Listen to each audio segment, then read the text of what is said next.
Hello everybody, and thank you for joining this first in our series of 6 webinars on occupational health and safety over the next 2 days. This morning we will be looking at psychological health, safety and well-being and the importance of exploring the needs of different workers. We will just give it another moment while people are still joining, and then I will look at some basic housekeeping for you.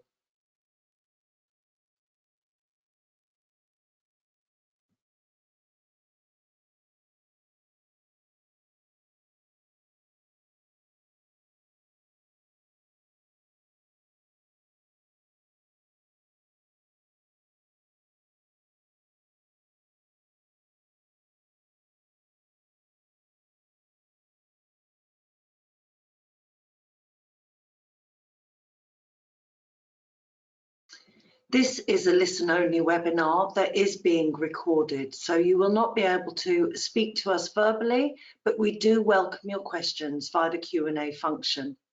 We will be answering live questions throughout the webinar. Please don't wait until the end to ask a question. Pop it in the question box and we will come to it as soon as we can. If you do have any technical difficulties, also use the question box and our technical team will do their best to help you. This is a CPD recognised webinar. Please request a certificate via your feedback survey after the event. We will share the slides and access to the recording when you complete that survey. The feedback is very important to us to make sure we're giving you the kind of events you need. So thank you all for being here, and without further ado, let's get started.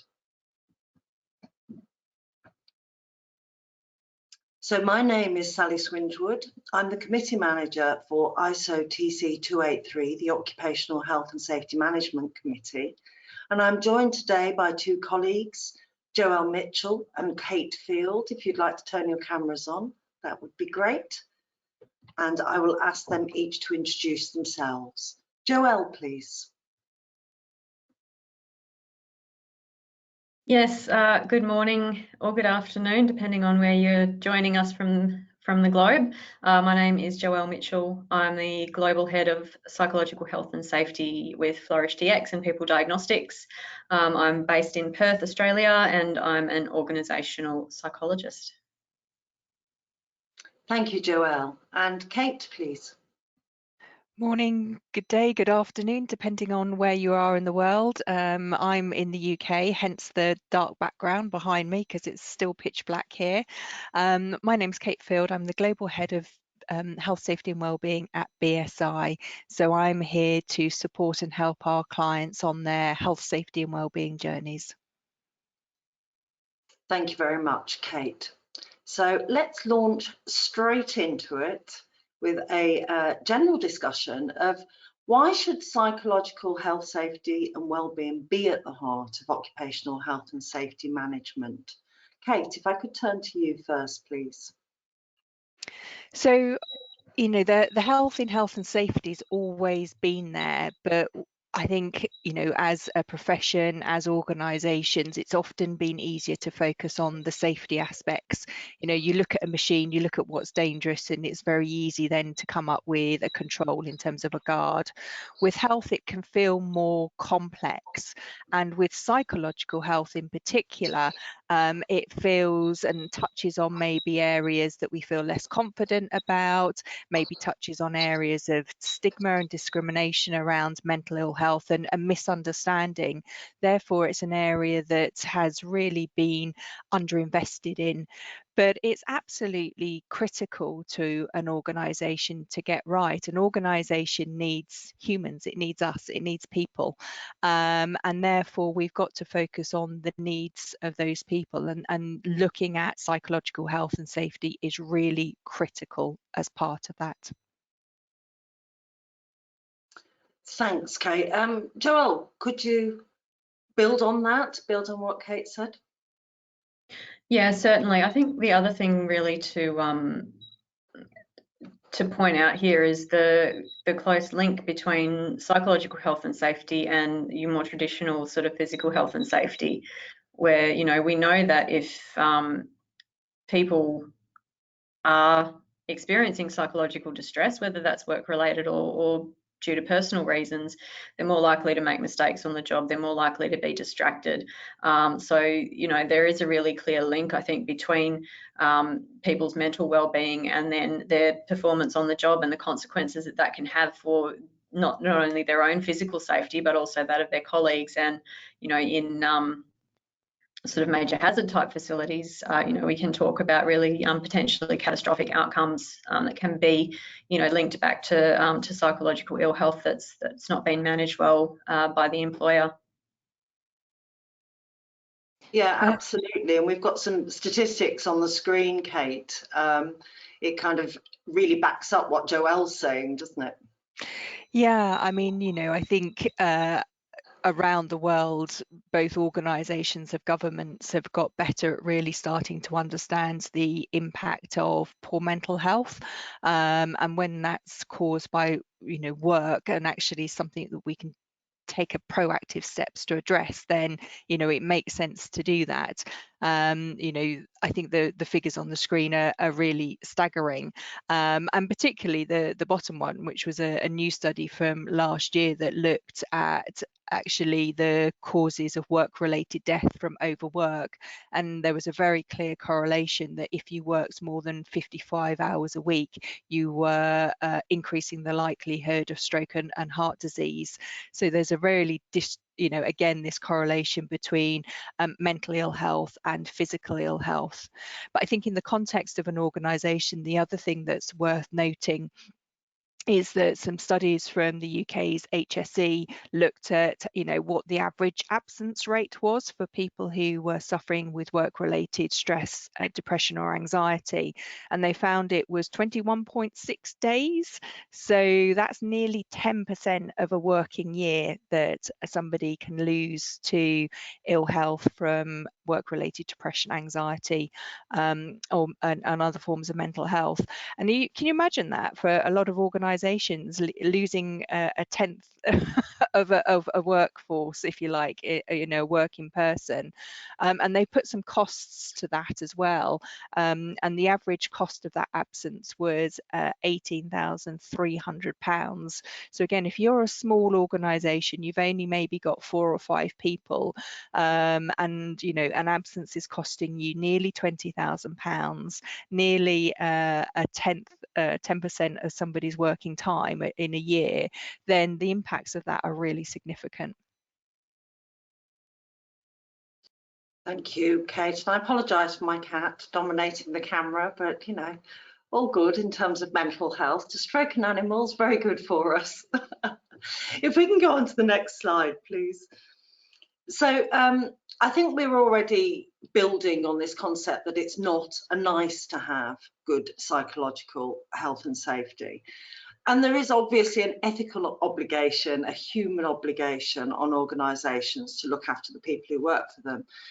But there are really solid business reasons in addition to that basic, it's costing you money.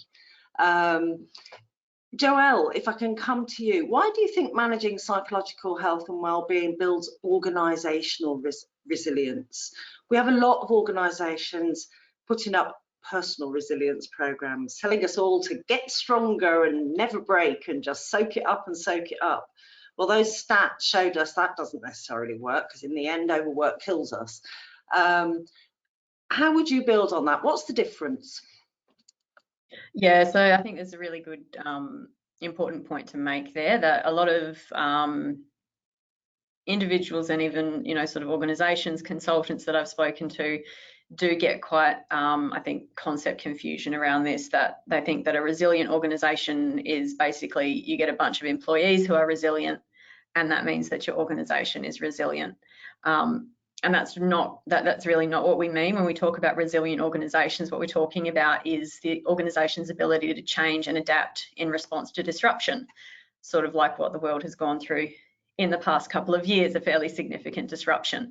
So for this organisational resilience to work, there's an aspect of sort of preparedness and continuity planning. The other side of that is really all around the culture and the workforce that you have that can actually make that continuity plan work for you. And so that's really strongly grounded in trust. And for an organisation, or for an employee to trust the organisation, the employee needs to believe that their organisation actually cares for them. And, you know, psychological health and safety forms a fundamental aspect of that care.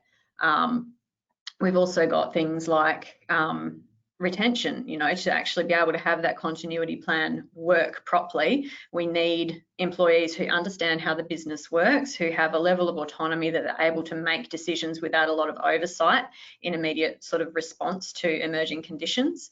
And for that, you know, we need to have a workforce that's retained. And recent research that's been conducted in Australia, I think it's about 71% of the workforce have said that you know, having a mentally healthy workforce is the second most important factor for them in making a decision to accept a job offer. And it's also the second most powerful inhibitor for them leaving a job, is if that workplace is supportive of their mental health. And around 50% of that surveyed group said that they had left a job because the environment was detrimental to their mental health. So if you're thinking about that purely from a retention perspective and the impact that that has on your ability as an organisation to be resilient and adapt to changes, it's a really significant element. Yeah, absolutely. And we've seen this sort of mass quitting of jobs that has happened across the world after the pandemic, during the pandemic, as people reevaluated what was important to them. And I think that's really significant. And it speaks to that point about reputational risk, doesn't it, Kate? As workers, as consumers, we are changing. I think so. And I think, you know, we're becoming more vocal about it. I mean, you mentioned, you know, it was sometimes referred to as the Great Resignation, and you know, the pandemic did sort of refocus people's attention on what was valuable to them. And you know, one of the biggest reasons that people were leaving was because they were unappreciated, or they felt unappreciated. And if you look at recruitment now, it is very much a focus on organisations that are looking after their people, are looking after the planet, and are genuinely showing that they care. And I think there is this shift change. And if organisations aren't, then they leave. And that sometimes, I think organisations think that doesn't have an impact on their reputation, but of course it does, because even if people don't, you know, plaster it all over social media about why they're unhappy, or Glassdoor, or whatever it happens to be on that side, they talk to their friends and family. And you know, when you're in a smaller organisation, then that sort of ekes out into the community, and it has a really significant impact on reputation. But I think the other point, just picking up on organisational resilience, that's worth reflecting, and it kind of then picks up in terms of the organisational side of things, is that one of the things that we know about organisational resilience is a really important aspect of it is to be innovative, to create the agility to adapt to what's going on in the world around us. And of course, the world around us changes almost constantly now. So that ability to adapt and be innovative is really critical. And that's driven from your people. So again, that piece around creating an environment where you've got a really diverse workforce that is bringing in new ideas and feels confident to do that becomes really important. And that then reflects in terms of the reputation of the organisation in having a diverse workforce. Absolutely. Thank you, Kate. So I want us to talk now a little bit about ISO 45003, the first global standard on this topic. And within that, let's explore a little bit more about that diversity, because we do all have slightly different needs, slightly different risks. And it's something that organisations sometimes struggle to adapt to, taking a global approach and forgetting that we're all human beings that get affected within that global approach. If we can go to the next slide, please. If we can move on, David, please. So ISO 45003, it's intended to be a very practical document. Some people have this idea of standards being very hard to read, written only for experts, by experts, for experts. And with this particular document, we did work very, very hard to try and make sure it was written so anybody could read it. Doesn't matter whether you're the owner of a multinational or an occupational health and safety psychologist like Joelle, or an employee doing any job. There is stuff in there that is practical and easy to understand so that all of us can educate ourselves on this topic, because we are a collective in a workplace and we need to look out for each other. This document's suitable for all organisations. Kate's mentioned a couple of times smaller organisations. It works even if you're a two-person company. It also works if you're Coca-Cola or Google, because psychosocial risks are psychosocial risks. Some of them will occur in your workplace, some of them may not, but the risks are there to be identified, the hazards are there to be identified, and if you find them, you can do something about them. One of the key things that this standard does, that Joelle's already touched on, is it focuses on organisational change, not individual intervention. We're not robots, we're human beings. So let's stop the problems being caused in the first place so that your individual workers don't have to be resilient. Why should we have to be? We shouldn't have to be putting up with these things in the first place, because you should design it out. So this document gives you examples of causes of risks and the signs and symptoms of negative impacts, so that we can all educate ourselves to look out for each other and spot when something is going wrong. Now, some of you on the call today will be users of ISO 45001, the Occupational Health and Safety Management System standard. And this document is designed to be used with that, but it can just as well be used without it. So please don't stop yourself from picking this up just because you don't have a formal Occupational Health and Safety Management System standard. We can all make a difference in our organisation. Next slide, please. So Kate, would you like to talk a little bit about where hazards come from and how the document deals with this? Yeah, so I think it's worth saying that, you know, psychosocial hazards are really the same as any other hazard. I think one of the barriers that we need to overcome that is somehow we have to approach this differently, that we need to be an expert in psychology. You may have an expert in psychology within your organization or access to, like Joelle, which is great, but you don't need to be an expert. If you're human, then you can grasp this.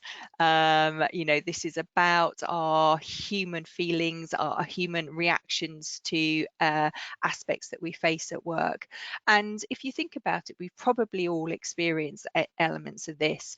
So if you look on the slide here, the first one, roles and expectations.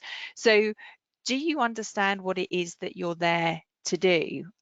Is it clear? Is it clear about what the outcomes are, about how your performance will be measured?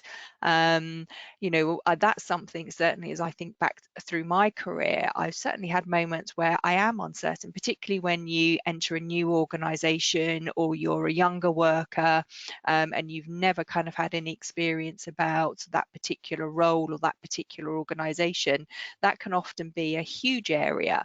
And if you're not sure what you're there to deliver, you don't know whether you're doing a good job, and therefore that starts to create that stress response that can then create anxiety. If we look at interpersonal relationships, so are there issues with bullying and harassment, for instance? They tend to be the easier ones to grasp. But actually, is it a question that there's an imbalance between, you know, different workers in terms of their authority or their ability to get things done?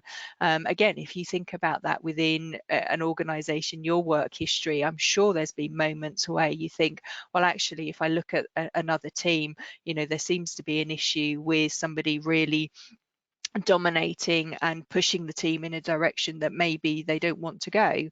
So, you know, these are all things that we have experienced. Equipment, I think everybody will have experienced using equipment within their workplace, and then the frustration of not having the right equipment or it not working properly. I can guarantee you, you know, the one thing that will take my stress levels from 0 to 100 in about 2 seconds is when my equipment starts to die or cause me problems. So these are all things that we will have experienced, but what's important is they're all things that actually we can tackle and create an environment that really addresses these. I was going to keep going and start talking about individuals, but I'm going to stop myself because you know what I'm like, Sally, I'll just keep going. Let's let Joel talk about individuals. Do you want to pick that up, Joel? Yeah, look, I think I just wanted to mention a little bit more around that work environment, equipment and tasks category, because I think typically most people wouldn't think about that when they're thinking about psychosocial hazards. I think, you know, the interpersonal factors, the social factors would be probably front of mind for most people, and then they can see the work organisation factors. But really, that work environment, equipment and tasks, you know, if we're in a physically hazardous environment, that is going to cause a level of stress for us constantly. I also think that this is really important when we're talking about diversity. So if we're talking about employees with disabilities, if we're talking about neurodiverse employees, I think the work environment, equipment and tasks category becomes a lot more important in terms of actually creating a working environment that's going to be supportive of and protective of the mental health of those groups of workers who do have particular needs and requirements. And that also speaks, doesn't it, to our ageing workforce and our disparity between much older and much younger workers in a workforce, because we like different environments at different stages in our life. Can you say a little bit more about that and what organisations should be thinking about, please, Joelle? Yeah, so yeah, I think just, you know, as a leader, especially if you're in that, I guess, in that older category of worker, you know, the way that you've always experienced work might be the only way that you can visualize work being successful, because that's how it's worked for you. And that's maybe, you know, what works for you in your stage of life for you know, many reasons, but that doesn't necessarily mean that it's the only way. And I think that for organisations to be successful in the future of work, they really need to be open to adapting to different methods and modes of working, recognising that, you know, we're in a job market now that favours the job seeker, not the employer. So we really need to be willing to adapt and compromise and look at trying different modes and methods of work to actually attract and retain the best workforce that we can. And we know that, again, you know, disabled people, older people, people with chronic pain, etc., do tend to be a very underemployed group of people, and we should really be looking at how can we actually change our working environment and our systems of work to accommodate this group of under-resourced or underutilised resources. Yeah, thanks, Joelle. And we are going to come on to signs and symptoms and what organisations can do, but let's explore those different groups of people a little bit more. Kate, do you want to come in on that? Yeah, thank you. I think one of the things I'd just like to say is that I think, you know, one of the barriers, I think, for organisations starting to tackle psychological health and safety is an assumption that every individual needs to have a kind of a, if you like, an individual risk assessment, that you need to focus on, think about, you know, everything and do everything for every individual. And of course there is an element, and I'm going to come back to that, but if we look at traditional health and safety, if you like, I'll call it traditional health and safety because it's something we're probably most comfortable with, we are already looking at where there are individual needs. You know, there are often requirements around supporting vulnerable workers, those who are younger, new and expectant mothers, those with disabilities. You know, if we think about something like fire safety, for instance, I think that's a really good example. So if you think about fire safety risk, as an organisation, you will assess the risk of fire and you will put in organisational measures to deal with that. So you will put in a fire alarm system, you are putting emergency lighting, you might put in a sprinkler system or fire extinguishers. You'll then have people trained up to help with evacuation, and then you'll train and get everybody to practice evacuating your organisation in case of a fire. So these are organisational level measures.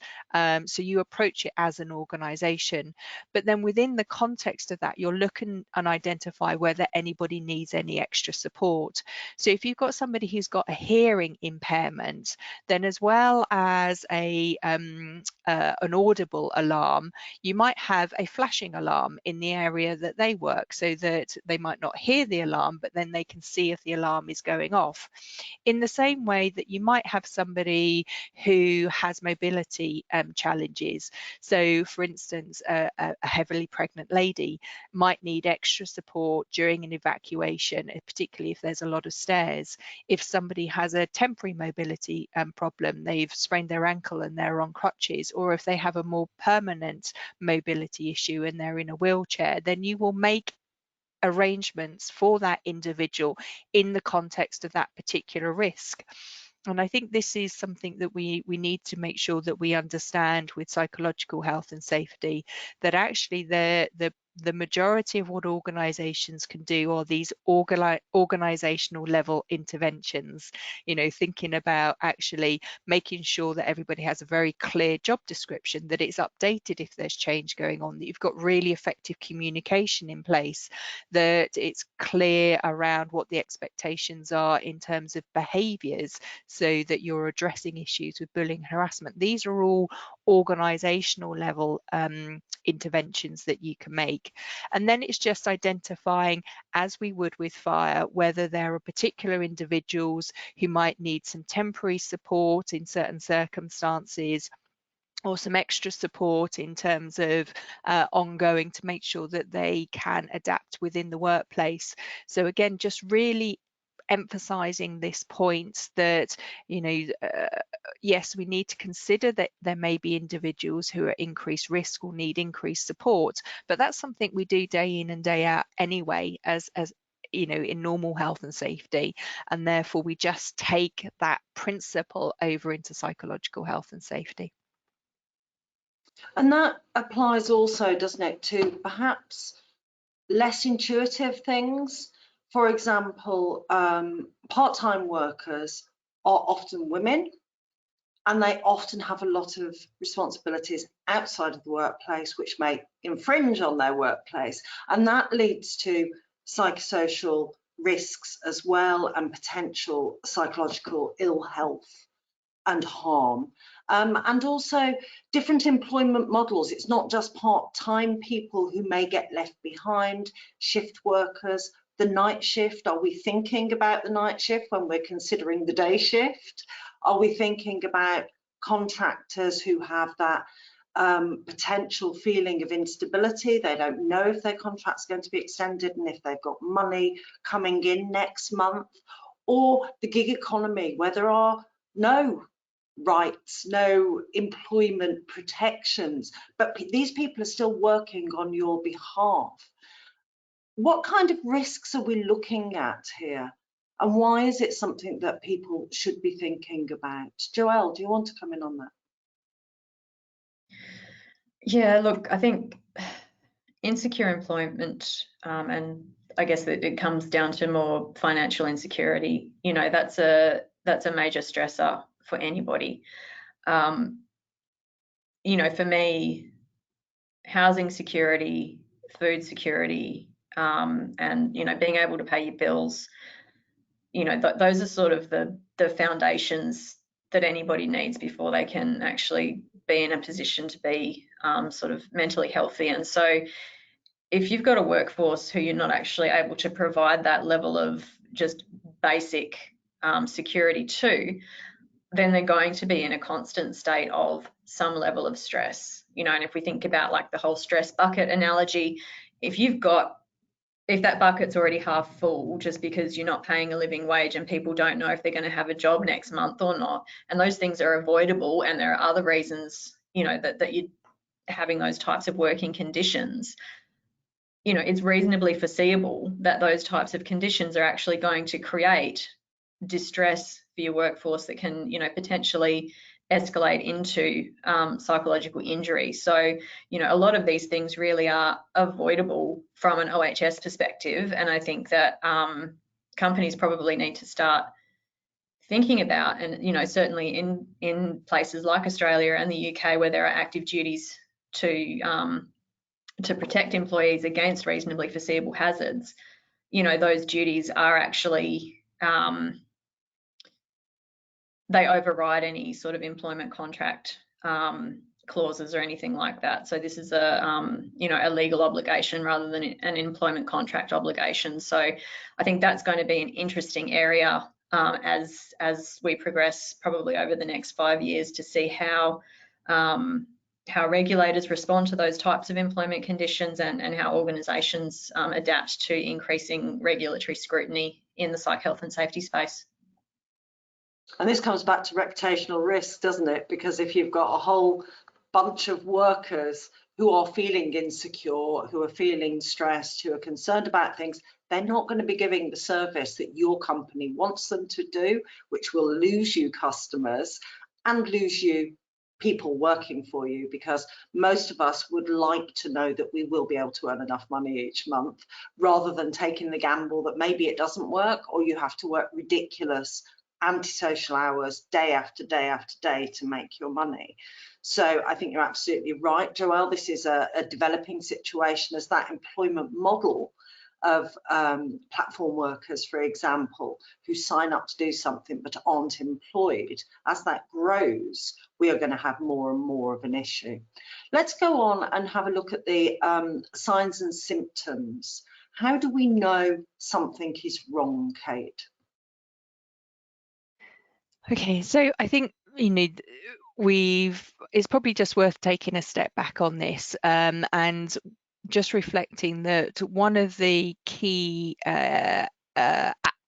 activations within our body when we come across a psychosocial hazard is it triggers our stress response. So our stress response is a natural inbuilt mechanism designed to keep us safe. We might know it as our fight or flight response. So, you know, it's generally a good thing when it is short term in those moments and we need it. And often we're not even aware that that stress response has kicked in. You know, if you've got young children and you haven't had a lot of sleep, then actually it's your stress response that enables you to keep those children safe and continue to care for them. It is a controlled stress response that a pilot will have in an emergency. They will have practiced a whole range of scenarios and they will know what to do. A athlete on the starting line has a controlled stress response. When I'm presenting, I am having a low-level stress response. You know, this is a good thing. It can help us keep us safe. It can help with our performance as well, and I'll come back onto the performance piece. But the challenge with that stress response, because it triggers a whole set of chemical and then physical reactions within our body, is that if it is repeated or prolonged over a period of time, it starts to then have negative consequences. So I'll give you a really simple example. One of our stress responses is to increase our heart rate. So if we increase our heart rate, that increases blood flow. Great short term. Longer term, then that can cause cardiovascular issues. And again, that comes back to that stat we had right at the beginning about the increase of cardiovascular risk if you're working excessively long hours. Those excessively long hours are likely to be causing a stress response that is increasing that risk of cardiovascular. And there are a whole range of kind of symptoms that can come out from a physical and importantly a mental point of view. And quite often, you know, the prolonged stress will move into mental ill health, particularly depression, anxiety. So I just wanted to make sure that all of our listeners are familiar with kind of where this comes from. But one of the things that I've always found really interesting is that actually if work-related stress is an issue within an organisation, if you know what to look for, it's really easy to spot. So you'll start to see changes of behaviour with people. So somebody who's maybe introvert might be more extrovert, or the other way round. Somebody who is normally very well presented, you know, they maybe shave every day, iron their clothing every day, all of those sorts of things. Suddenly, if they start to not look after their appearance, that can be an indication that is something wrong. People start to withdraw, you know, so where, you know, you might have interactions, whether it's virtual or in person, you might start to see people withdraw from those interactions. And quite often as part of that, you'll start to get more niggles and complaints, more disagreement between people, more complaining, and that's an indication that there is an underlying stress issue. There's something going on there. Joelle mentioned really importantly that actually one of the things that can happen with a stress response is it can impact our cognitive function, so our ability to make decisions, our memory, our learning, and therefore actually that can increase incidence. That might be what we might call health and safety accidents, but it can also increase incidents around quality, so poor quality control. You know, if you're in charge of doing numerical data, then you might make an error in terms of that numerical data. So you can start to see it come through in areas like that. There is obviously the issue that we've already touched on, and Joelle summed it up beautifully in terms of people will leave, or they won't, you know, or you'll have struggling in terms of recruitment, because actually that point that I made, the reputation, the understanding that the organisation isn't a great place to work starts to filter out beyond the walls of the organisation itself. And you know, you'll see productivity drop off. You know, if all of that's going on, then it's going to impact what you're doing. So you know, it's something that if you start to understand psychological health and safety, you can start to see it. And within an organization, one of the things that I've often found, and I've worked in the profession for quite a long time, I've gone out to hundreds of thousands of probably thousands, yeah, of organizations now all across the world, all different sorts of organizations, from manufacturing to services, the whole range.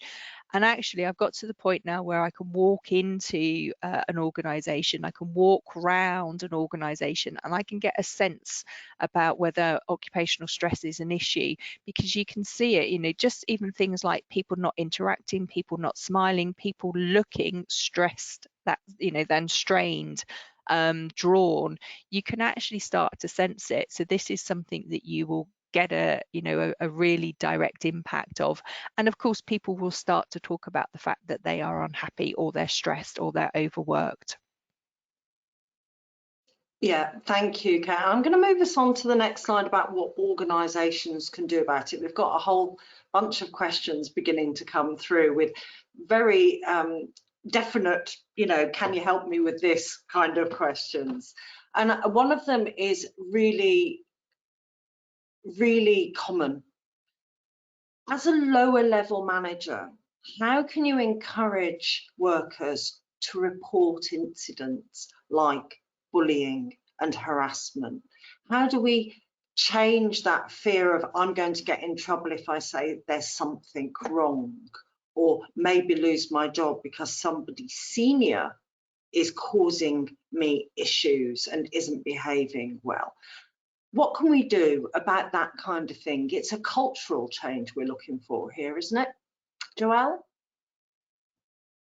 Yeah, look, that's a good question with no easy answer. And the unfortunate fact is that the majority of the time, if somebody comes forward with an allegation of bullying or sexual harassment, the odds are that they're going to be pushed out of the organisation. And it shouldn't be the way that it is, but it is the way that it is in the vast majority of cases. I think that part of what needs to change here is a shift to these issues being viewed as an occupational health and safety issue and being investigated as an occupational health and safety issue rather than as a dispute. Certainly the dispute aspect still needs to be addressed in terms of, you know, potential consequence management if people are in breach of things like codes of conduct, etc. But fundamentally, this should be investigated about, well, what's actually sitting behind this bullying behaviour? What are the triggers for it? What is it that has led this person to believe that either that's acceptable behaviour or they're going to get away with it? Because it's very rare that something like bullying or sexual harassment behaviour occurs in isolation of a whole lot of other organisational factors.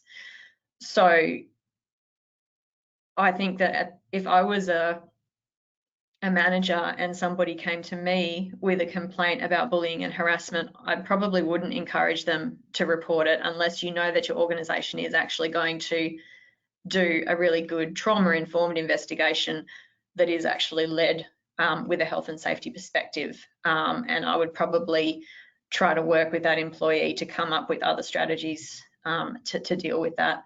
And that might not be maybe the politically correct response for me to say, but I think, you know, from my perspective, if I'm concerned for that employee and I'm concerned for their future, I wouldn't be advising them to take a complaint to HR at this point in time in terms of the maturity of our organisational systems to deal with those types of complaints.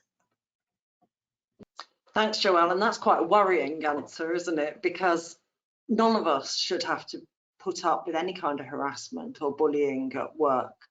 And certainly in organisations I've worked in, I've seen that culture change over time. And you're right, it's still not mature in lots of places, particularly if the person who is the bully or the person who is harassing is seen as valuable to that organisation. The complainant may come out on the wrong side of that issue for no fault of their own, simply because the organisation is protecting what they see to be a valuable asset, not seeing the damage that that asset is causing. Kate, can you build on that a little bit for me? Yeah, I mean, you know, I think it is I think particularly bullying and harassment is one of the really challenging areas. So I think, again, you know, Joelle touched on and Sally, you touched on, you know, the maturity of an organisation. So I think there are a couple of things to consider here. I think, you know, actually, what is your leadership like? What is their approach to their people? Have you got a higher kind of a control type organization leadership?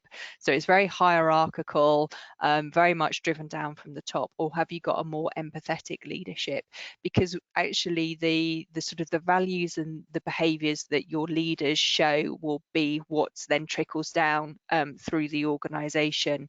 So, you know, unless your leaders are showing that they are empathetic, that they want to ensure that people are showing the right behaviours, that if people aren't showing the right behaviours, that is tackled, then it is going to be an uphill struggle within your organisations. But, you know, there is change afoot, and we saw that out of COVID. You know, it was the first time that we all experienced something at the same time, and I think that's really helped break down the barriers and made it much more accessible. And I think it's really made a lot of leaders really understand that they need to be human. I think this has been one of the disjoints, is that sometimes leaders think that they need to be untouchable, unbreakable, but actually what we need to do is see vulnerability. And that makes a huge difference then in the ability and the confidence that people have to speak up. In many countries, you know, there may be legislation, equality legislation, that will help and support in terms of bullying and harassment, particularly if it's specific around, say, gender or race or other protective characteristics. So a lot of organisations will have processes in place. It's just how robust those processes are. But I think, you know, one of the things that's often talked about in this context is psychological safety. And this is about creating an environment of trust where people feel that they can speak up or at least have a conversation with their line manager. And this is where having a really effective communication strategy becomes important. You know, what is expected in terms of reasonable behaviour, what is not acceptable. The clearer that those boundaries are and the better that they are communicated, the more confidence people have that they understand what that looks like, and then also to speak up if it's not happening. Thank you, Kate. We've had an interesting, you were talking about legislation a moment ago, we've had an interesting question from Fiji. And health and safety regulations last year introduced a no vaccination, no job policy, which led to a lot of people losing their workers as they chose not to become vaccinated. What kind of effect psychologically does that kind of blunt instrument legislation have on a workforce if people know those kinds of changes are coming, or if they've just been introduced and they're struggling with their own sort of internal should I, shouldn't I, what's the right thing to do? Do you think it's a positive thing? Do you think it's a negative thing? Is it more complicated than that? Joelle? Oh, thank you for throwing to me immediately, Sally. That's look, it's very complicated. You know, I think you've got here mandates that are being issued, you know, at a government level for public health reasons. There's a whole lot of intersection around, you know, communication about, in this specific case, the vaccinations, safety information about them, misinformation campaigns. You know, it's a hot mess, if I can use that phrase. You know, and from a government perspective, to introduce that kind of a mandate, they are really thinking about public health. They're thinking about you know, limiting the spread of contagion. You know, they really are talking about a pandemic response, and that's sort of their primary concern, is to reduce transmission, reduce death, and all of the other things that go along with that. And I don't know about the situation in Fiji in any level of detail to go into that, but you know, what's the level of freedom or capability at an organisational level to actually be able to do anything about those mandates rather than just pass them on? And you know, do they have sort of flexibility to be able to do things like furloughs, or to be able to say, well, if you're not able to vaccine for whatever reason, you know, you can remote work, or those types of things. So whether there is any flexibility in those mandates to give people options, and obviously options aren't necessarily available for everybody. You know, people who are working in healthcare, respite, in customer service, etc. You know, remote work isn't an option for those types of people. But I think that that's really where you need to have good consultation between government and employer groups and workforce unions, and you know, all of those different stakeholder groups who are going to be impacted by those types of decisions before they're announced, recognising that that also needs to be balanced with the time criticality of something like a pandemic. So I don't know if I've answered the question other than to just say that it's very, very complex. And it's easy to look at decisions in hindsight and say that was a bad decision. But I think in the heat of the moment, yeah, I think everybody was sort of just trying to do what they believed to be the right thing at the time. Absolutely, and as Kate said, we're all facing the same challenge at the same time, and lots of different ways of dealing with it, at different rates as well, which, you know, we all had to do something, and so different things were tried out. Some things work better than other things, and this is ongoing. The pandemic isn't over. We're seeing lockdowns this week in China, and a lot of us have kind of gone, oh, we're used to that now, we don't need to worry about that now. But actually, a lot of people are still worried. they are stressed. Businesses are still suffering because a lot of people are going off sick, or they're not going off sick and spreading it through their organisation, which is just as alarming. So you're absolutely right, it is really complex, and I'm sorry to our attendee from Fiji that we can't give you a nice straightforward answer on that one, because it's not straightforward, is it? Now, ISO 45003 puts a lot of emphasis on something you've just begun to touch on, Joelle, which is worker consultation and participation, bringing people with you. Kate, can you talk a little bit more on why that matters so much in this area of health and safety? Yeah, so I think it's hugely important. It's hugely important in all aspects of health and safety. You know, you actually sitting down with your workforce and understanding what it is that's impacting them is critical, because I think sometimes, and again, it comes back to this kind of piece maybe as leadership or managers, you know, the kind of, oh, we should have the answers. Well, if you can't have the answers if you don't know what the problem is, and you might assume it's one thing, but actually it's something different. So having this consultation and participation, and it's important to understand that these two terms actually have different definitions, and those definitions are pulled over from 45,001, so the Occupational Health and Safety Management System. So, you know, consultation is looking and having that conversation before any decisions are being made. So actually understanding what the challenges are, what the issues are, starting to explore what some of the solutions are. And then participation is involvement in the decision making. So, you know, actually this conversation about COVID jabs is a kind of a good example of that, because actually it kind of enforced on us. It came from on high. We weren't consulted about it, and you know, there was no participation. Suddenly we had to have a jab or risk losing our job. And I think we all understood the kind of reason for that decision making, but actually the impact that might have had on us. You know, if we were somebody who has a vulnerability, which means that we can't have the jab, then actually, well, what does that mean? It's not that I don't want the jab, it's actually I can't, because, you know, there is an issue in terms of what's in the vaccine. So, you know, having very clear consultation and participation becomes really critical.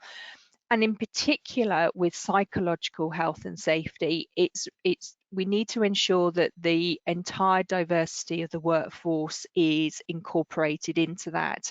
One of the things I think we see with, and I'm going to come back and use my bunny fingers, traditional health and safety, is that we might have a health and safety committee. It may be made up of union or other safety representatives. It may be volunteers, but it tends to be a group that is not necessarily representative of the whole workforce.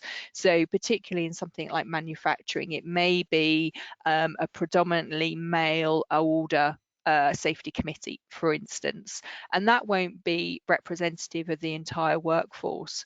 So unless you've got that representation of the entire workforce, you won't understand how different groups are impacted. And Sally made a really important point. You know, quite often night workers, part-time workers don't get involved in that consultation and participation, because it's kind of, you know, they're almost not seen, therefore not heard, because they're not there when the safety committee meets, or, you know, there's a discussion on some of these aspects.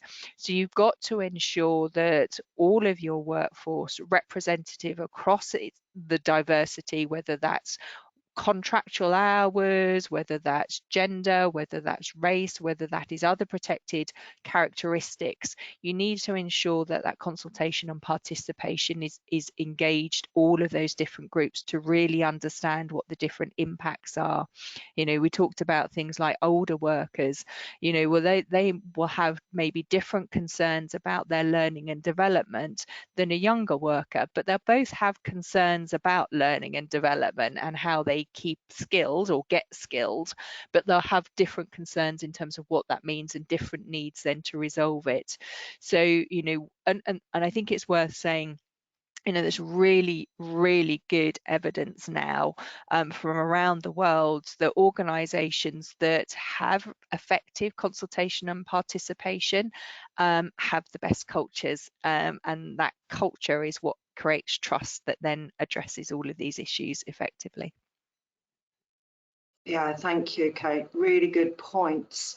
And there's a question here coming back to bullying and harassment, which we know is a particularly thorny issue. There's two human beings in that situation.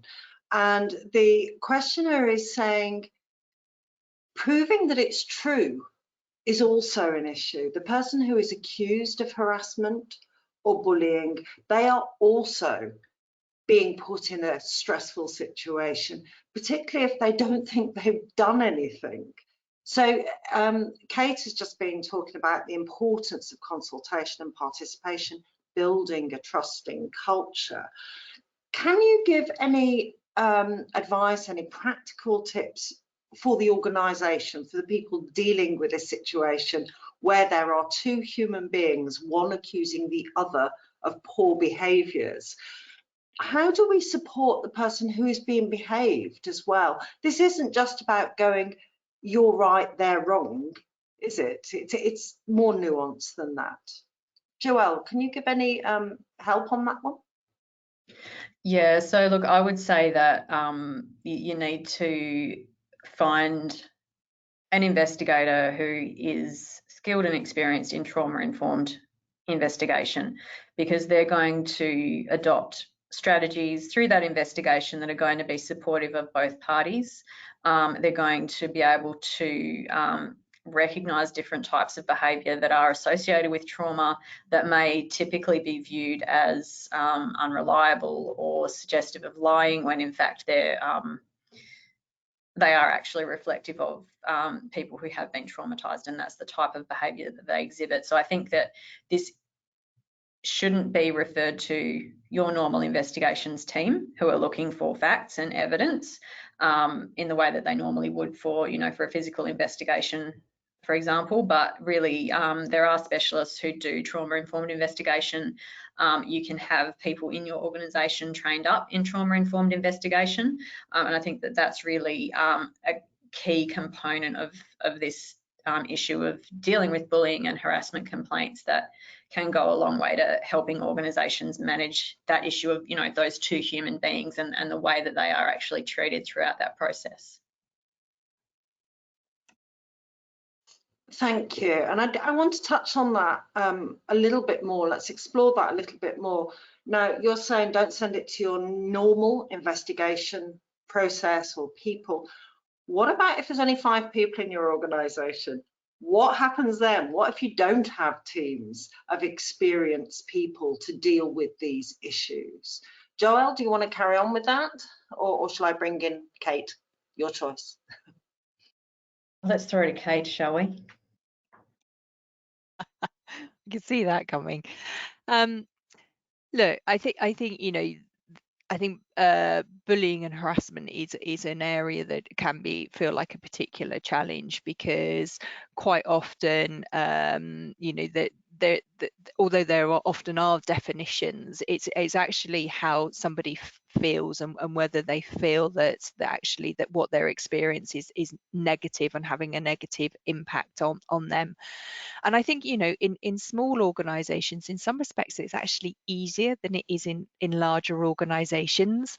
You tend to be much more of a family, and families have interactions that are sometimes positive, sometimes less positive, but are also better then at dealing with those.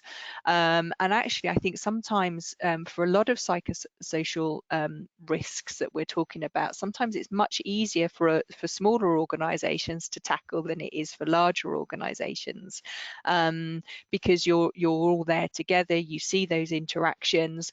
Quite often, if something doesn't land right, it's picked up straight away, that rather than allowed to fester. So I think there are a lot of advantages there. If there isn't kind of that feeling, that ability to kind of tackle things, then if somebody's got concerns, then trying to identify kind of trusted members within that team who you can have a conversation with. And quite often with concerns around bullying and harassment, it's is it just me? Is this just happening to me, or is it happening to other people? And again, with small teams, that can be much clearer to see, and therefore identify whether it's just actually, I'm going to say just, that's not the right word, but is it the way this person is and interacts with everybody, or are they actually interacting with me in a different way? And if they are interacting with you in a different way, then having a conversation with other people in the team and saying, actually, what do we think that, what maybe some of the reasons are. But again, within a small company, that ability then to have a conversation with that individual can be really easier again than it is in a larger organization. So it does really depend on the dynamics of the organization. But I think one of the things, if you don't feel able to have a conversation within your own organization, and I recognize that can be really difficult, then who can you speak to outside? There are a lot of maybe charities that you can speak to, friends or family that you can speak to. I think one of the key things is if you've got concerns and you don't feel able to raise those within your workplace, do reach out to your friends, your family, to have a conversation. Contact charities, there may be employee assistance programs, there may be things like citizens advice. What I'd say is, don't kind of dwell on it, because that will create that stress, and the longer that you kind of dwell on it and think about it, the worse that will become. And this is one of those situations, isn't it, where peer support is really, really important. If you're worried about talking or raising the fact that you're uncomfortable with somebody else's behaviour, you think they may be bullying you, they definitely are harassing you, but it's always been done in private and nobody ever sees it. If you take that complaint to somebody in your organisation, with a friend, with a fellow worker, from somebody outside the organisation, doesn't really matter, does it? That is the kind of thing that we can do. Am I right, or am I getting this wrong? I mean, No. Is this something helpful? I think so, and I think that the other thing that's really worth doing, if you find yourself in this situation, and I know this can be really difficult, but is to start to keep a diary. So write down what the interaction was, what was said, when it was said, whether there was anybody there who witnessed it, because part of this is am I imagining it, or is it happening? And if you start to keep a diary, if you start to keep a record, then that starts to help you understand what's going on, but also at that point that you're ready to have a conversation, you can share that information, and it becomes then much clearer in terms of whether there are particular circumstances this is happening in. Is it only ever in one-to-one meetings, or is it in the team meeting? Is it in some other context, maybe in front of clients? So starting to keep that record can be really important. And your point, Sally, in terms of peer support, yeah, absolutely. You don't have to have these conversations alone. For a lot of organizations, if they are slightly bigger, you might have a safety rep, or you might have other workers who are nominated, but you can just take somebody in, a friend or somebody you feel confident with, and I think that's often undervalued, but it can make a huge difference in terms of being able to start that conversation and have that conversation.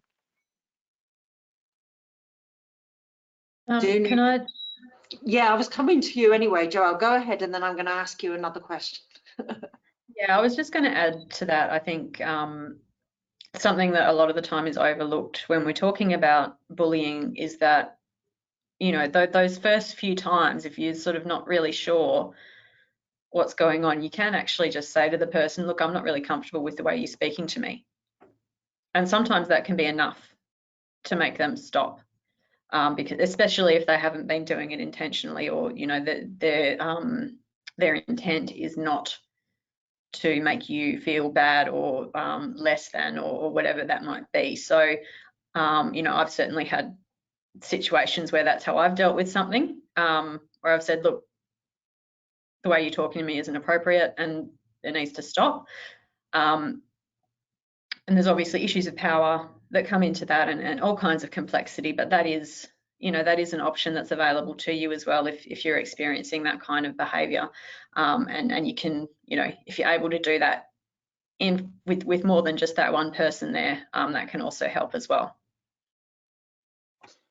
Absolutely. And from my own experience, I know that I've been in situations where I haven't felt confident enough to do that, but a colleague has done it on my behalf, and I have done it for other colleagues, and that has made a real difference to a situation.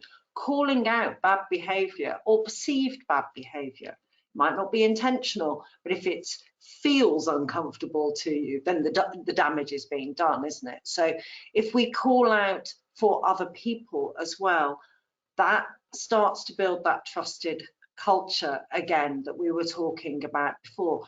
Look after each other.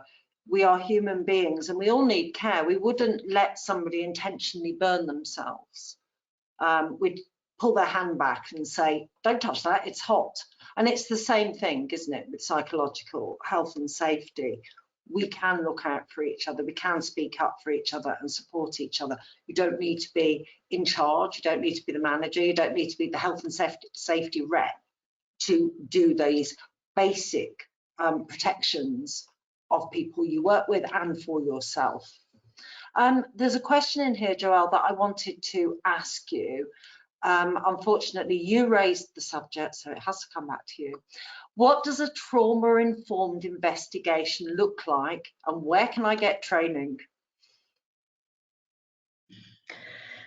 So yeah, that's a good question. It's not something that I've had training in. It's something that I'm aware of. I can recommend reaching out to Bob Stenhouse in Canada and Rebecca Mihalek in Australia, just off the top of my head. But you could certainly do essentially just do some searching for trauma-informed workplace investigations and see what comes up. But it's typically where you're recognising that the people or the person who is involved in this investigation has been through an experience of trauma, and where the type of evidence that they're giving and the way that they're giving evidence would normally be viewed as inconsistent or unreliable, because a lot of the time it involves a lot of sense making as you're going back through and recollecting events. And so the way that you're remembering events and the things that you're piecing together may change over time. And if you're doing, I guess, a regular type of investigation, you would view that as unreliable evidence. But if you're taking a trauma-informed view of that, you would recognise that that is actually a normal approach to somebody giving evidence in that kind of a scenario. There's also different types of approaches to questioning. Just the method that the investigation follows is quite tailored to be respectful of and gentle with that person who's been through that that traumatic experience. And the traumatic experience can cause people to bully, can't it? As well as be bullied, being traumatic, it can come from some previous experience. So this comes back to the potentially false accusation, or people not realising how they're behaving, or people absolutely realising how they're behaving, but it coming from somewhere else. We're back to root causes, aren't we? So it's not always as straightforward as it looks. There's a question in here about saying the worst thing is that people in management level often shun away when bullies, racists and culprits are coming from their own ranks. And I think we all know that happens. And this comes back again to support each other. There is safety in numbers, in working together to address the situation, to say, I am uncomfortable with that.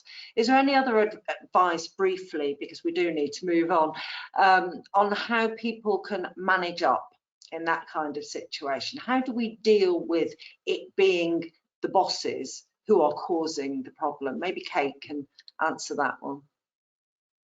Yeah, I mean, unfortunately, there is no silver bullet. And again, it comes back to the culture of the organisation and how confident that you feel that these issues will be taken seriously.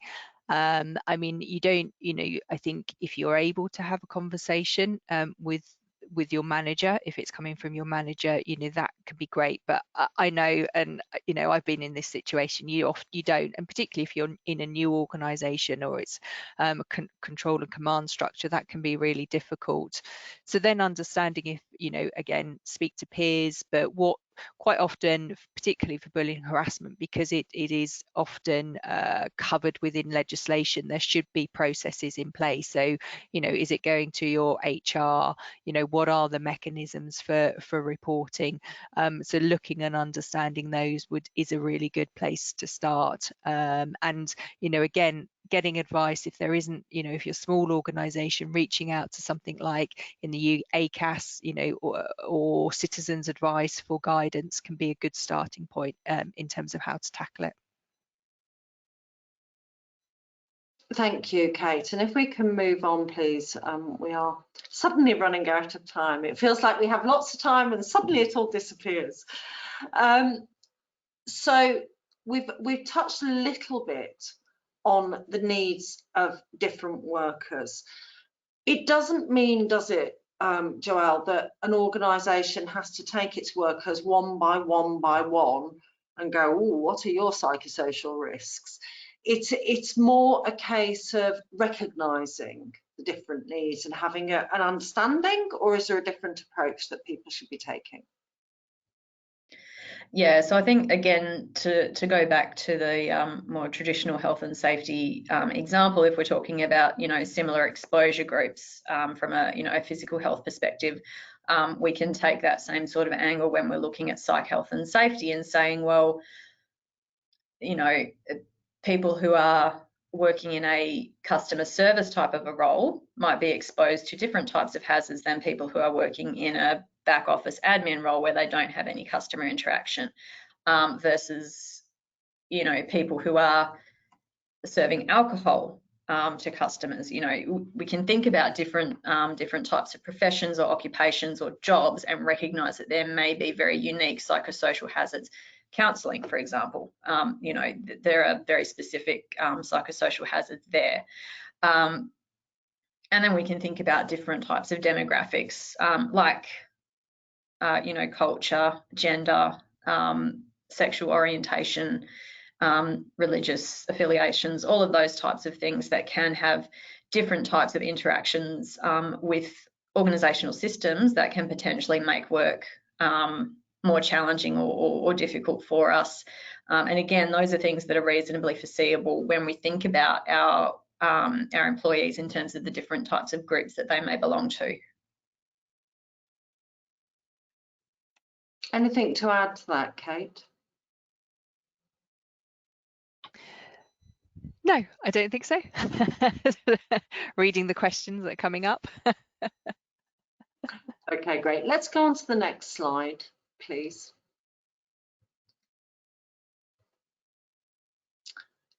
So we've discussed broadly that we've got different issues according to your stage in life, your situation in life, your personality, any neurodiversity needs or physical needs. How do we make sure nobody gets left behind? How do we make sure that in each and every organisation we are thinking about the range of possible risks and effects to our workers? I'm not, again, saying, how do we make sure Kate's going to be all right all day, every day at work? How do we look at it in a bigger picture, in an organisational sense, to make sure it's not an overarching, rather bland approach that misses the point? Kate, please. So I think it comes back to what we've touched on already. So, really having effective consultation and participation is the way to really focus on this. And that's ongoing. You know, this is not a one-off exercise, but an ISO 45003 makes this really clear all the way through. You know, you have that consultation on participation, you identify the hazards. Quite often, you know, your workers will be the ones who come up with some of the best solutions to some of these challenges, but then it's making sure that you're coming back regularly and reviewing if it's working the way that you expected it to work, and it's giving the protection that you thought it would. Because sometimes, you know, the right thing can be done, but actually it just doesn't work quite right, so you need to go back and review it.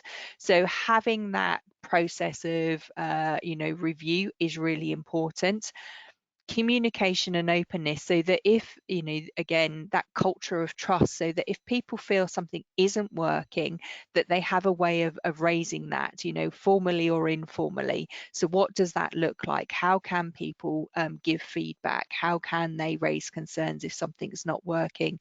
So, you know, it does all come back to this culture of trust, really effective communication, to ensure that those things are going on.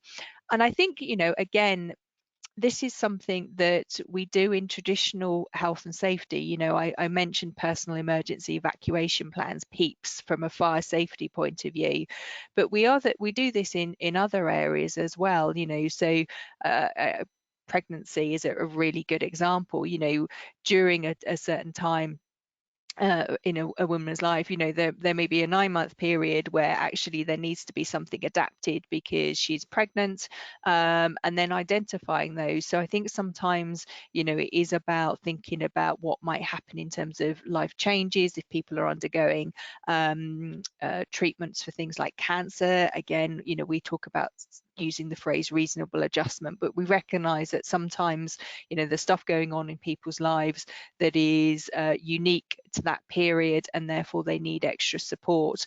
And we already have mechanisms for dealing with that. We just need to think about what that looks like from the point of view of psychological health and safety.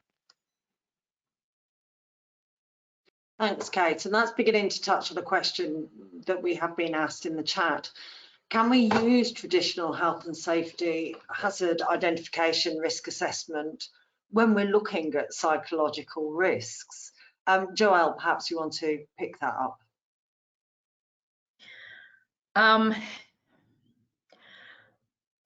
Yes and no.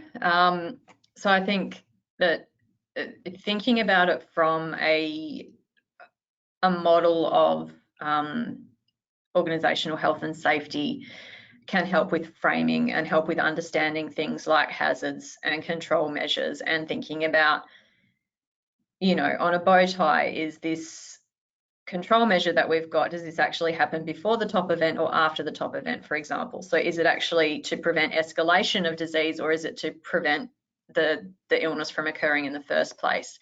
And so using those types of concepts can help us to get a better understanding of, you know, what does our current map of control measures actually look like? Where are there gaps in our systems? Do we understand even what the main psychosocial hazards are that are present in our workplace? From there, I think that the typical approach of sort of using a risk matrix and saying, you know, line by line, what is the likelihood and consequence for this particular psychosocial hazard? I don't believe that that's an effective approach to use, for a number of reasons that I probably don't have time to go into today. So I think that you really do need to do a much more bottom-up approach and a much more consultative approach when you're trying to understand not only what are the psychosocial hazards present in the workplace, but what is the risk associated with those hazards? Because, you know, everybody's experience of those things is going to be different, and what is too much workload for one person is going to be not enough workload for another person. So it is a really, the interaction between individual preferences and individual factors is significant here.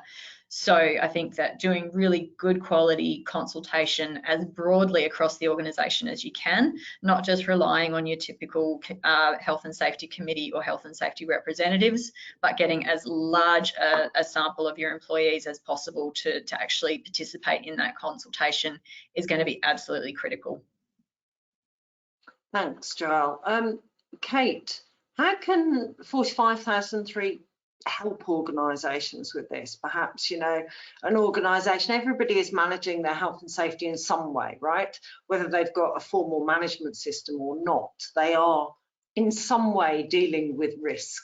How can 45,003 help an organisation to do this sort of identification of hazards, and what is the associated risk? Because it's not the same in every organisation and it's not the same for every worker. So do you think this standard can help those people who aren't experts, people who aren't Joelle, basically, to actually deal with this in a way that is protecting people better than perhaps they are at the moment or have been traditionally? Yeah, I think so. I mean, the way to think about 45,003 is it's a toolkit, and within it are a set of tools to help you understand what psychological health and safety is and how to tackle it.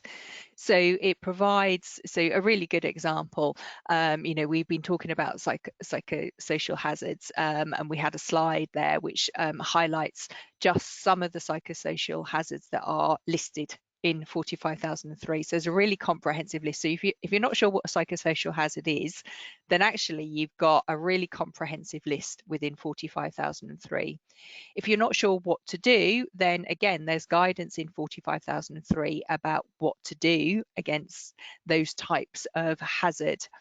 There is then guidance in there about what training, what competency you need to give to your workforce, you know, the entire workforce, but in particular, for instance, line managers. You know, it's not something, and to bring it in 10 minutes before we finish is a bit of a challenge, but, you know, one of the things that we know with psychological health and safety is that the line manager role is absolutely critical. You know, they can be a risk or they can be a mitigation. So making sure that they've got the right training is really critical, and there's guidance about what that needs to look like. There's guidance in the standard about helping and supporting people if they do start to become unwell. So what does absence management and rehabilitation look like? And within the context of psychological health and safety, that's really critical, because we know that ideally keeping people in work is really important, even if you adjust their hours. But if somebody does go off, particularly with work-related stress or anxiety, because of the stigma and concerns associated with mental ill health, it can be much more difficult to then bring them back to work. So having processes around helping and supporting somebody when they're off and then bringing them back to work is really important. There is guidance in there about actually, you know, how do you measure whether it's effective? How do you investigate if it's not quite working well? Really importantly, whole section on and consultation and participation, and actually that section then refers to 45,001 because 45,001 covers that piece really comprehensively, but it kind of 45,003 gives extra guidance. And most importantly is it sets out very clearly what the expectations of the leadership are in terms of their role and their contribution to this. You know, that it's not about them just saying the right thing, it's about them doing the right thing, and it's very clear in terms of what that looks like. So, you know, it's a step-by-step guide or a toolkit. You know, you don't have to use it from page 1 to, you know, page whatever it is when it finishes. You can dive into it, you can look at it. You know, it's free to read on the ISO website. Go and have a look at it, because it may be that there are bits in there that you're already doing, or there's bits you think, oh, actually that's something we can tackle and we can do. So it's a great way of starting to explore this, whether you are a health and safety expert, a psychologist, an HR professional, a line manager, HR safety rep. You know, it is, as Sally said right at the beginning, it is designed to be accessible, whoever you are, whatever your role, and kind of whatever your experience of this subject is. Thanks, Kay. And yeah, just on that, if you have questions, contact the committee. We have a website. We're always happy to hear from you. I'll go and ask Joelle if I don't know the answer, or Kate. we have experts in this subject. If you are struggling, talk to us. That will tell us that we've left something out of that guidance document. If the answer's not in there, then perhaps it should be, and we will have a look at that for you. So have a conversation with us. That is what we are there for. The whole point of these committees is to help you. We're here to help you, so please use us as a resource. With 6 minutes to go, I'm going to ask for, we've still got questions coming in, so I'm going to try and bundle them into one place. If you were to give one piece of advice, Joelle, to an organisation to enhance psychological health, safety and well-being in an organisation today, what would it be? Where's the starting point that everybody could make a difference? So I would say don't just throw interventions at the organisation and see what sticks. Start with a diagnostic. So there are plenty of tools out there. We've got one, but there's lots available. Do a good quality consultation and actually understand where are the greatest sources of distress coming from in your organisation, and really understand why that's happening. What are the drivers that are sitting behind that hazard or that cluster of hazards that are manifesting? Understand what the problem is really well before you start thinking about interventions. Don't just go shopping for interventions and hope that it will help. Thanks, Joelle. Yeah, that's really important. Kate, same question to you. It's not about cupcakes and yoga, is it? No, it's not, and it's not about mindfulness apps either, or individual resilience training. Look, the easiest thing you can do is start talking about it. Actually starting the conversation, and so, because it might be a learning journey, but if you're willing to start say, well, what does this look like for our organisation? Where are we? What do we think the concerns are? Starting that engagement with your workforce is really the best place to start. And then from that, you can start to think about and identify where you need to focus. It may be that you can never do everything at once. We all want everything done yesterday, but you can't. But you can start to focus on where are the key areas, and some of those may be really quickly addressed and some of them might take longer. So, just starting to think about it, starting to have these conversations is something that is accessible, whatever your sort of organisation, whether you're big or small, whether you're a manufacturing or service industry. And in a sentence, I'm setting you up here. How can an organisation tell if it's working? Performance evaluation is hard in this space. I understand that, and we are working on guidance on it. But what's a really simple measure for people to look at and say, okay, that thing that we're doing, that's making a positive difference? Joelle, do you want to give that a go? In the current employment environment, I would say your turnover rates, attrition. Yeah, absolutely. Kate, anything to add? It comes back to the piece that I said before. Are people smiling? Are they getting on? Or does it look like there's tension? And it really is that simple sometimes, isn't it? Do people keep resigning? Do people keep going off sick? Do they want to come into work? When they're in work, do they look happy? It's not as complicated as we sometimes make it out to be. We do know when people are happy generally, and we do know when they're not. So remember to look at each other as human beings would be my advice. We are people, we're not robots. And educate yourself. Go to the ISO website. On the COVID pages, you get access to 45,003 to read for free.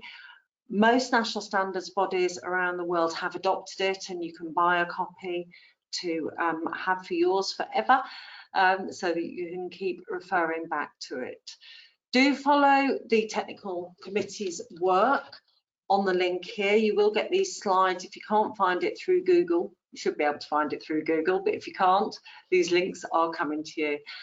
Get involved with your own national committee to write these standards, to make these standards genuinely good for everybody across the globe with all of our different contexts. We need your input. We need you to comment on what we're doing. We need you to tell us if something has been left out, or if you think an issue just isn't being covered, or you think the approach is wrong. Let's have the conversation. Standards are not written by people in a closed room who you're never going to have access to. They are written by people like you. You are the users, you are the writers. We are, you know, this is a collective endeavour to share knowledge and to make sure that the best ideas and good practices that we all agree on get shared with the world so that we improve everybody's health. So thank you so much for coming today. Massive thanks to Kate for getting up in the middle of the night and still being nice to everybody. Massive thanks to Joelle for trusting us. This is your first webinar with us, and we really appreciate you trusting us and coming here.